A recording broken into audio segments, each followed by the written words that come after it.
Rich Rising, y'all, and happy Tuesday. This morning, I wanted to come on and talk about neurodivergence and the workplace. Okay. So, as I was having my morning tea, morning drink mixture this morning, I was in the thought process of what do people with neurodivergence and ADHD need to do to have a happy, successful work life. And it's really easy to me. One of the things I always suggest is for you to work a job that fits your nervous system. You have to have a system in play because depending on what field you work in, there is already structure there. But the structure is not for you. The structure is for their company to run smoothly. And if you happen to be a social work therapist, mental health, you work in case management, behavioral health. Now there's other jobs out there, but obviously I don't do those. But those jobs usually function, but probably not at a way that supports your nervous system, probably supports whatever grants or funding that they need at the time. And so I wanted to encourage you guys to get familiar with what you need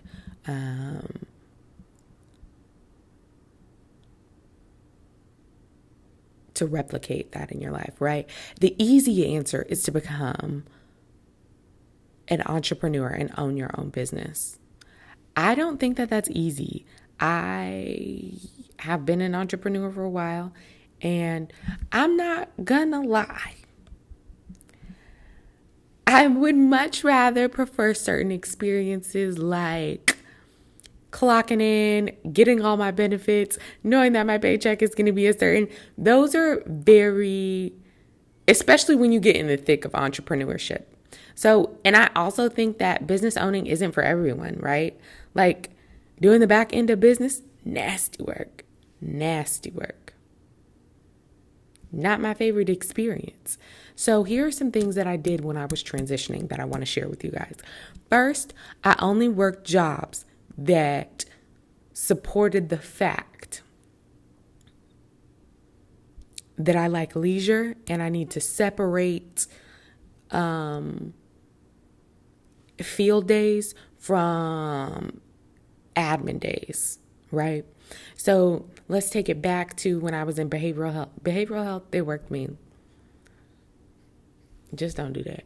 Anyways, but other things, like when I worked in case management, I only worked jobs where I didn't have to clock in. I put in my 8 hours at the very, very end of the week or the end of the 2 weeks because I don't. Let's keep it a buck. I was in my young 20s. I was barely making it. So that allowed me the flexibility to, number one, set my own schedule. Nobody was telling me I had to be this place, back to back. Two, I separated things into categories. I could not get things done super quickly. If I was seeing clients and driving from location to location, baby, ain't no notes getting done today. I'm finna go home, eat, and go to sleep. That's it. That's all. So making sure you have flexibility in creating your own schedule in that. And that way, I show up for meetings on time when I need to, but everybody else gets scheduled based on my energy levels. And that's something that I always tell people. If you are working, you need to have a routine based on your energy level, especially if you're neurodivergent and you suffer from anything like ADHD or even autism or different things of that nature, right? You need to be able to have flexibility. Autism is a little different. You might want, depending on where you fall on the spectrum, but you need to have flexibility. Some days when you get into bed, and I like to explain it like this. Some days you might not do your full 6-step skincare routine, but you're going to at least wash your face and pat it dry. You might slap some moisturizer on there for good measure. Your routine in work and in home life balance need to look similar. Maybe you just do the laundry and you don't put it up. You just lay it out so it don't have wrinkles.